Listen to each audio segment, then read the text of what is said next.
There are few devices that have captivated the retro handheld community like the AYN Thor. It's a versatile, compact clamshell, has beautiful dual screens, and is a joy to use and carry around. In this video, I'm going to discuss the AYN Thor and how my experience with it has only gotten better after 6 months of use. I was immediately captivated by the Thor, and it quickly became the go-to device I pair with the AYN Portal. Although the things I love about the Thor are the same now as they were when I released my 2 weeks impression video, its versatility, cohesiveness, and fun factor have only grown alongside improvements in front ends, Windows emulation on Android, as well as higher-end emulation and game streaming. Let's start with front-end options. A front end is a great way to elevate the entire experience of using these devices, and the dual screen nature of the Thor becomes even more immersive and satisfying after installing and tuning a front end to your liking. Emulation Station is my go-to front end on my Android handhelds, and the Thor is no exception. The companion app adds dual screen functionality to Emulation Station, making playing the Thor a truly comprehensive experience. I've always loved the user interface and theme options available on ESDE, and for me it's always been my go-to. That was until I recently started messing around with Cocoon.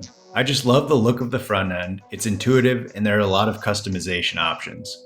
Cocoon includes a theme downloader and has an ESDE media importer, which makes importing your box art library seamless. Going into exploring Cocoon, I fully expected to stick with Emulation Station, but just a few minutes in had me second guessing that. For now, I'm switching between the two. Let me know what your favorite options are and what features you like the best. Another honorable mention is Console Launcher. It's a beautiful and feature-rich front end with a lot of similarities to Cocoon, but with its own suite of customization and theme options.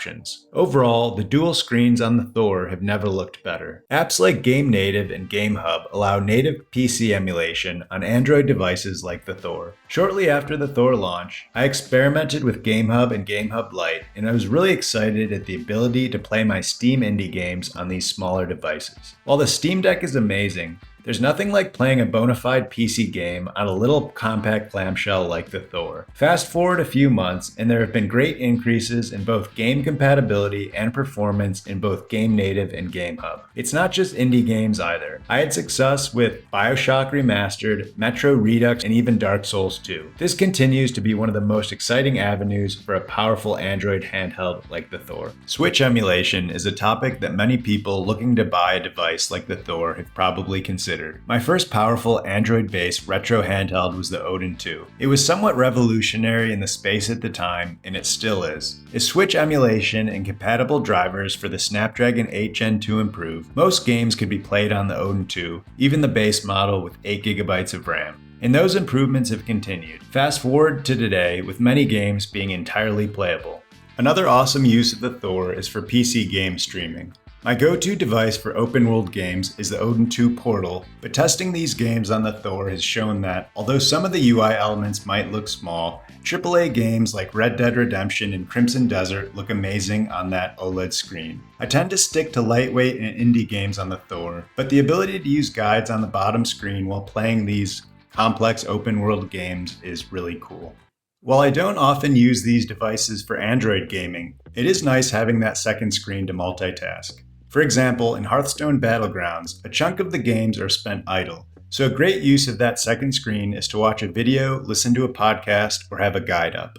Finally, the experience of using the Thor to play retro and dual screen games like DS and 3DS continues to be a joy.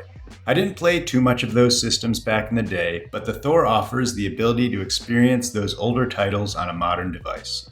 The beautiful OLED screens, clamshell design, performance, and overall sleek aesthetic makes playing older titles a fantastic experience.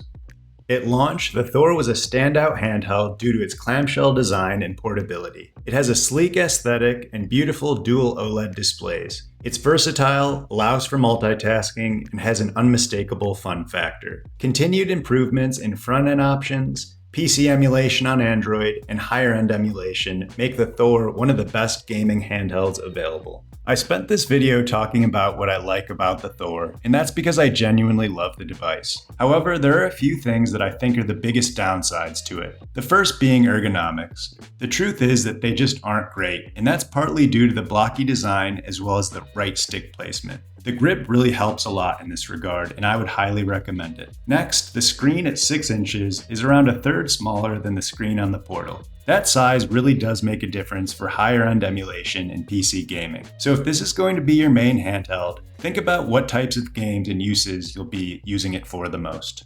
I think that I speak for a lot of us when I say that part of the charm of retro handhelds comes from tinkering, emulating retro systems, and marveling at the power and versatility of these small devices. I grew up playing the Game Boy, Game Boy Color, and Game Boy Advanced. So for me, these devices are peak nostalgia. I'll never be able to fully go back to playing Pokemon Silver on the couch with my cousin until the wee hours of night, waking up and doing it all over again the next day. But the Thor takes that same love of handheld gaming and wraps it in a device that feels modern, powerful, versatile, and genuinely fun to use. The improvements in front ends, Windows emulation, and Switch compatibility have continued to wow me. 6 months later, I don't just still like the AYN Thor. I like it more than I did when I first got it. Thanks for watching. If you enjoyed this video, please like and subscribe and let me know your thoughts in the comments.